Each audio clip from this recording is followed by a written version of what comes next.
বেলকুচির ধুকুরিয়া বেড়া বাজারে হাজি biryani house and রেস্টুরেন্টের শুভ উদ্বোধন। বিস্তারিত আশিকুল ইসলামের প্রতিবেদনে। সিরাজগঞ্জের বেলকুচি উপজেলার ধুকুরিয়া বেড়া ইউনিয়নের ধুকুরিয়া বেড়া বাজারে নতুনভাবে যাত্রা শুরু করেছে হাজি বিরিয়ানি হাউস অ্যান্ড রেস্টুরেন্ট। শুক্রবার ৮ মে ২০২৬ সকাল ১০টায় সেলিম সুপার মার্কেটে আনুষ্ঠানিকভাবে রেস্টুরেন্টটির শুভ উদ্বোধন করা হয়। প্রতিষ্ঠানটির স্বত্বাধিকারী প্রোপ্রাইটার হাফেজ মোহাম্মদ শামীম হোসেন জানান, স্থানীয় মানুষের কাছে স্বাস্থ্যসম্মত ও সুস্বাদু খাবার পৌঁছে দেওয়াই তাদের মূল লক্ষ্য। উদ্বোধনের প্রথম দিন থেকেই এলাকাবাসীর ব্যাপক সাড়া পাওয়া গেছে।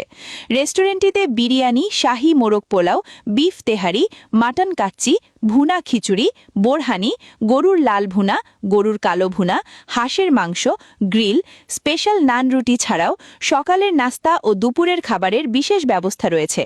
এছাড়াও বিয়ে, জন্মদিন, মিলাদ,